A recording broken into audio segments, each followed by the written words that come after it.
Bismillahirrahmanirrahim. Assalamualaikum warahmatullahi wabarakatuh. Perkenalkan, nama saya Oktaviani Brutarigan dengan NIM 2312958, di mana di sini saya akan mempresentasikan hasil penelitian saya dengan judul penerapan model Problem Based Learning atau PBL pada materi usaha dan energi untuk meningkatkan motivasi belajar peserta didik, di mana tugas penelitian ini merupakan tugas dari salah satu mata kuliah Continuous Professional Development on Science Education pada PPG Prajabatan IPA 2023. Nah, di sini saya akan langsung saja menjelaskan bagian dari penelitian. Yang pertama itu ada bagian abstrak, di mana penelitian ini bertujuan untuk mengetahui peningkatan motivasi belajar dalam materi usaha dan energi peserta didik kelas 8 semester ganjil di SMP Negeri 32 Bandung, tahun pelajaran 2023-2024, dengan penerapan model pembelajaran problem based learning. Jenis penelitian ini adalah penelitian tindakan kelas atau bisa disebut dengan PTK, dengan subjek penelitian adalah peserta didik kelas 8 semester ganjil dengan jumlah 31 orang peserta didik. Data motivasi peserta didik dikumpulkan dengan kuesioner. Data yang diperoleh dianalisis menggunakan analisis statistik deskriptif. Berdasarkan hasil analisis data pada siklus pertama atau siklus 1, rata-rata motivasi belajar peserta didik kelas 8 setelah mengikuti pembelajaran dengan menerapkan model pembelajaran PBL berada pada kategori 71%. Nah, kemudian setelah dilakukan pada siklus kedua, rata-rata motivasi belajar peserta didik kelas 8 dengan model PBL meningkat menjadi 77% yang masih berada pada kategori sedang. Berdasarkan hasil tersebut, dapat disimpulkan bahwa penerapan model PBL atau pembelajaran berbasis masalah belum efektif secara maksimal dalam meningkatkan motivasi belajar peserta didik. Hal tersebut terlihat dari data yang telah dilampirkan. Selanjutnya, saya akan menjelaskan dari awal, yaitu bagian dari pendahuluan. Yang pertama, berdasarkan Undang-Undang Sistem Pendidikan Nasional Nomor 20 Tahun 2023, pendidikan adalah usaha dasar dan rencana untuk mewujudkan suasana belajar dan proses pembelajaran agar peserta didik secara aktif mengembangkan potensi dirinya. Kemudian, menurut Kurniawan 2012, pendidikan merupakan kegiatan dalam mengoptimalkan pendidikan atau perkembangan potensi, kecakapan, serta karakteristik pribadi peserta didik yang diarahkan pada pencapaian tujuan pendidikan. Kemudian, guru merupakan ujung tombak yang berhubungan langsung dengan peserta didik dalam proses pembelajaran, dalam mencapai tujuan pembelajaran, sekaligus mengelola kelas agar dapat menjadi tim yang solid, komunikatif, dan kondusif. Nah, setiap manusia pasti mempunyai keinginan untuk merubah dan menjadikan dirinya lebih baik. Untuk mencapai perubahan tersebut, maka setiap manusia akan belajar. Nah, dengan adanya perubahan tersebut, saya mengambil kata motivasi. Motivasi yaitu perubahan energi atau dorongan yang sering muncul atau muncul pada diri seseorang untuk melakukan suatu tindakan dengan tujuan. Biasanya ini disampaikan oleh Sadirman 2014. Peserta didik memiliki motivasi belajar yang tinggi, maka seluruh proses pembelajaran akan diikuti dengan baik. Nah, berdasarkan hasil wawancara dengan guru IPA, dalam proses pembelajaran peserta didik kurang berkonsentrasi dikarenakan fokus peserta didik beralih kepada yang lain, contohnya seperti handphone. Beberapa peserta didik juga sudah terdeteksi kecanduan akan gadget. Peserta didik yang kurang berminat dalam mencatat materi dan tidak aktif dalam kegiatan belajar mengajar. Nah, hal ini, metode yang dilakukan membuat proses pembelajaran kurang melibatkan peserta didik, sehingga peserta didik hanya menerima ilmu pengetahuan yang sudah ada tanpa mengembangkan proses atau cara berpikirnya. Kemudian peserta didik juga kurang terlatih dalam menyelesaikan tugas yang sifatnya berhitung, yang terlihat berdasarkan observasi dan wawancara dengan peserta didik. Menurut peserta didik, mereka kurang begitu tertarik kepada pembelajaran IPA yang berkaitan dengan berhitung, seperti pertambahan, perkurangan, perkalian, atau pembagian. Nah, pembelajaran IPA diharapkan menjadi pembelajaran yang aktif, efektif, dan menyenangkan. Untuk itu perlu adanya inovasi dalam kegiatan pembelajaran, khususnya mata pelajaran IPA bagian fisika di kelas 8. Inovasi dapat berupa model pembelajaran yang mengaktifkan peserta didik selama proses pembelajaran. Model pembelajaran dapat digunakan untuk mengatasi permasalahan tersebut adalah model PBL atau Problem Based Learning. Menurut Putri Viani dan Turnip 2014, PBL atau Problem Based Learning merupakan model pembelajaran yang melibatkan peserta didik untuk memecahkan suatu masalah melalui tahap metode ilmiah sehingga peserta didik dapat mempelajari pengetahuan yang berhubungan dengan masalah tersebut sehingga peserta didik memiliki keterampilan untuk memecahkan masalah. Kemudian, kelebihan dari model PBL ini menurut Soimin 2014, yang pertama, peserta didik dapat melatih dan memiliki kemampuan dalam memecahkan masalah di kehidupan kenyataan. Yang kedua, peserta didik dapat membangun pengetahuannya sendiri melalui aktivitas belajar. Yang ketiga, peserta didik dapat berfokus pada masalah yang dialami di kehidupan sehari-hari. Yang keempat, peserta didik dapat berkolaborasi. Biasanya peserta didik akan dibiasakan kerja kelompok atau bekerja sama dalam kelompok.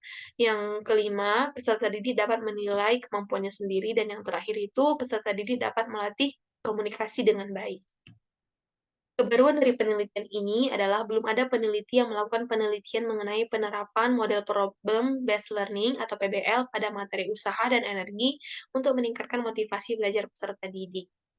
Nah, selanjutnya ada pun metode penelitian yang peneliti lakukan, yaitu yang pertama lokasi dan waktu penelitian. Penelitian ini dilaksanakan di SMP Negeri 32 Bandung yang beralamat di Jalan Arjuna, nomor 18 Ciroyom, Kecamatan Andir, Kota Bandung, Jawa Barat, dengan kode pos 40182.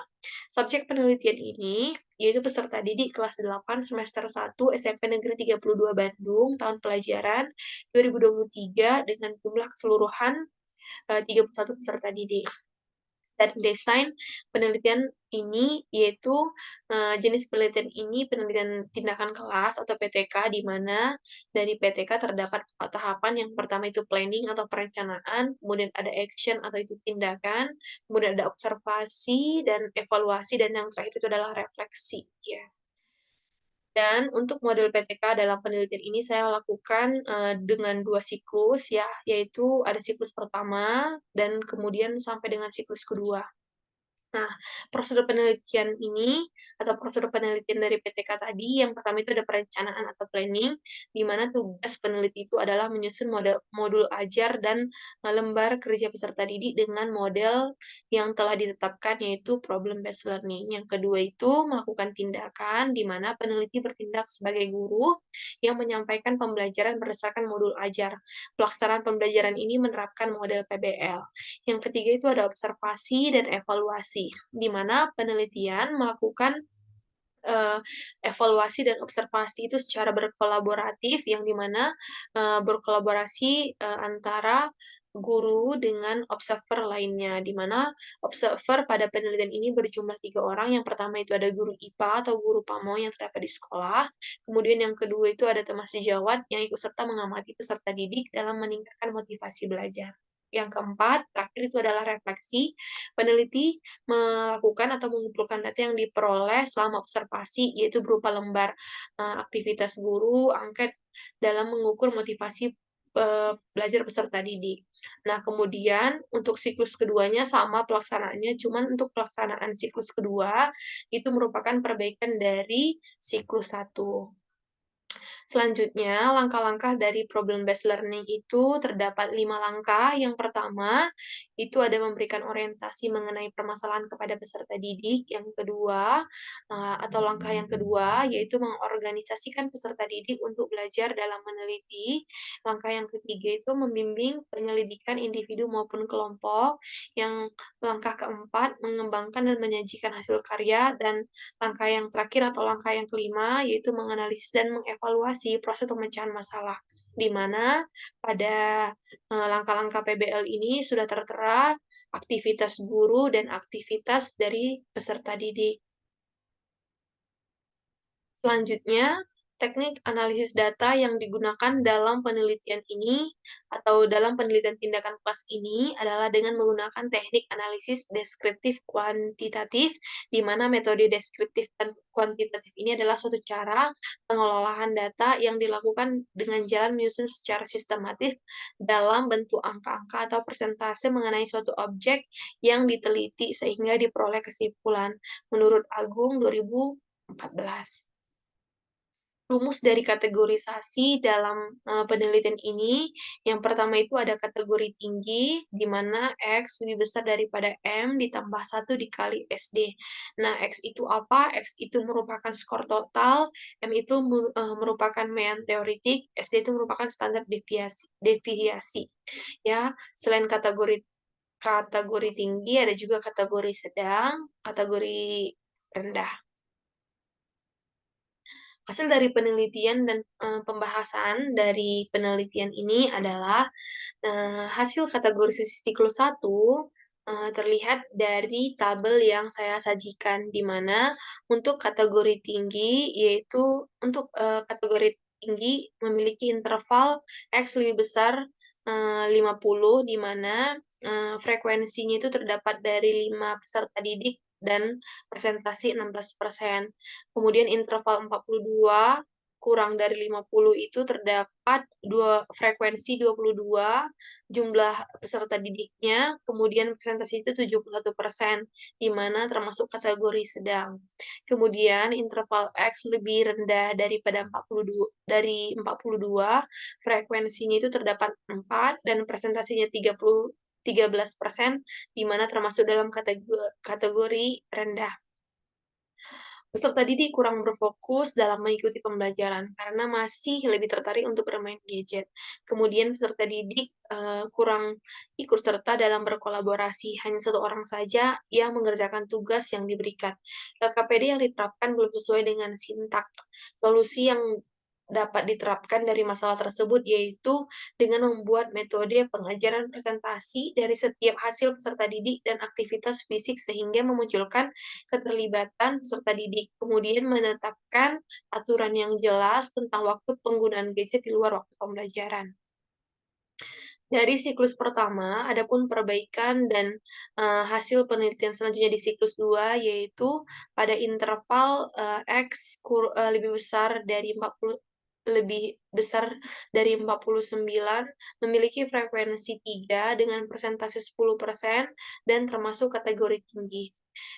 Interval 41 kurang dari 49 itu termasuk ke dalam kategori, sedang, di mana frekuensinya terdapat 25 dan persentasenya ada 80%. Dan untuk interval X lebih kecil daripada 41, frekuensinya 3, di mana termasuk kategori rendah dan persentasenya terdapat 10%. Hal tersebut terjadi berdasarkan, tabel di atas dapat diketahui bahwa motivasi belajar IPA peserta didik pada tahap siklus 2 berada pada kategori sedang, di mana mengalami peningkatan dari siklus 1, yaitu dengan persentase sebesar 80% dengan jumlah 25 peserta didik. Sedangkan pada kategori tinggi mengalami penurunan, yaitu dengan persentase sebesar 10% dengan jumlah 3 orang peserta didik, dan pada kategori rendah mengalami penurunan dengan persentase 10%, di mana terdapat 3 orang peserta didik. Dari, hasil kategorisasi siklus 1 dan siklus 2 dapat, dibandingkan dari hasil motivasi belajar siklus 1 dan siklus 2. Mulai dari indikator yang pertama itu ada ketekunan dalam belajar, di mana skor rata-rata untuk siklus 1 dan siklus 2 terlihat perbedaan. Untuk siklus 1 itu 3,05 dan, di siklus 2 3,16. Untuk indikator motivasi belajar ketekunan dalam belajar, memiliki, peningkatan yang di mana 3,05 sampai 3,016. Dan untuk yang indikator motivasi yang Kedua, minat dan ketajaman perhatian dalam belajar, terjadi penurunan di mana siklus 1 itu 3,07 dan di siklus 2 terdapat 2,90. Dari persentasenya juga kita dapat melihat adanya penurunan sekitar 4% ya, dari 77% menjadi 73%. Kemudian dari indikator motivasi belajar yang ketiga, itu ada ulet dalam menghadapi kesulitan. Nah, di sini juga mengalami penurunan dari siklus 1 menjadi siklus 2 itu mengalami penurunan, yaitu 3,10 menjadi 3,04. Nah, dari sini juga kita dapat melihat dari persentase adanya penurunan, 1% dari indikator ulet, indikator motivasi belajar ulet dalam menghadapi kesulitan. Kemudian yang keempat itu ada indikator motivasi belajar mandiri dalam belajar. Nah, di sini terjadinya peningkatan ya, dari siklus 1 itu ada 2,21 dan ada peningkatan ke siklus 2 itu menjadi 2,90. Nah, di sini jelas terdapat persentase dari 55% menjadi 73% peningkatan. Dan yang terakhir itu adalah berprestasi dalam belajar, di mana skor rata-rata untuk siklus 1 sampai siklus 2 mengalami peningkatan yaitu 2,76 menjadi 3,06. Nah, di sini juga terlihat adanya peningkatan dari persentase yang terlampir. Nah, skor rata-rata dari siklus 1 itu ada 2,84, siklus kedua itu ada 3,012.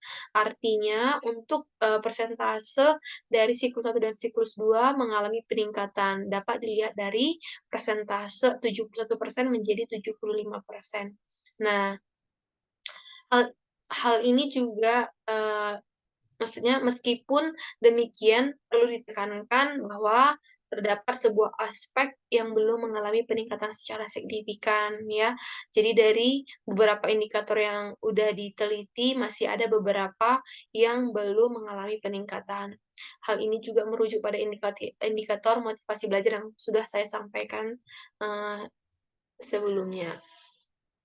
Kelebihan penelitian berdasarkan penerapan model problem based learning ini, yaitu adalah dapat menantang kemampuan peserta didik serta memberikan kepuasan untuk menemukan pengetahuan baru. Hal tersebut juga dapat meningkatkan motivasi belajar peserta didik dalam pembelajaran. Hal ini dapat dilihat dari hasil analisis LKPD peserta didik, di mana berdasarkan hasil partisipasi peserta didik yang aktif dalam setiap kelompok. Adapun rata-rata hasil, nilai secara menyeluruh pada LKPD yaitu kelompok 1 memperoleh skor 90, kelompok 2 memperoleh skor 92,5, kelompok 3 memperoleh skor 90, kelompok 4 memperoleh skor 82,5, kelompok 5 memperoleh skor 80, dan kelompok, 6 memperoleh skor 97,5. Dalam penyelesaian LKPD berdasarkan kelompok 1 sampai dengan kelompok 6, yang menyelesaikan kegiatan dengan hasil paling baik itu terdapat pada kelompok 6, dan yang menyelesaikan kegiatan dengan hasil minimum terdapat pada kelompok 5. Model ini juga sangat membantu siswa atau peserta didik dalam bersosialisasi, karena dengan adanya kerja kelompok, peserta didik atau siswa dapat berdiskusi dan mengeluarkan pendapat peserta didik untuk menghasilkan produk yang lebih baik. Nah, dari adanya kelebihan pasti ada kekurangan. Kekurangan dari penelitian berdasarkan penerapan model PBL ini, yang pertama, kekurangan model ini peserta didik tidak dapat, terkontrol dengan baik. Contohnya, adanya kegaduhan dalam kelas. Kegaduhan ini sangat terpengaruh dalam proses pembelajaran karena peserta didik tidak dapat berkonsentrasi atau tidak fokus dengan apa yang peserta didik kerjakan. Kemudian, hal-hal yang perlu diperbaiki dalam penelitian ini berdasarkan permasalahan yang ada adalah menciptakan atmosfer kelas yang positif dan mendukung, mengenali perbedaan dalam gaya belajar peserta didik, dan menyajikan materi pembelajaran dengan berbagai cara, dapat membantu menjaga keterlibatan peserta didik. Mengetahui latar belakang, minat, dan tantangan peserta didik atau siswa dan, sehingga dapat membantu guru merancang pembelajaran yang lebih sesuai dengan, dan mencegah kegaduhan yang terdapat di dalam kelas. Adapun kesimpulan dari penelitian ini adalah, motivasi belajar IPA peserta didik kelas 8 dapat ditingkatkan melalui model, PBL hasil penelitian di mana hasil penelitian ini menunjukkan bahwa terdapat peningkatan signifikan dalam motivasi belajar peserta didik pada siklus 1 dan siklus 2. Persentase motivasi belajar kategori sedang meningkatkan, 70 meningkat meningkat dari 71% menjadi 77%. Sementara kategori tinggi mengalami penurunan dari 16 menjadi 10%, dan kategori rendah juga mengalami penurunan dari 13% menjadi 10%.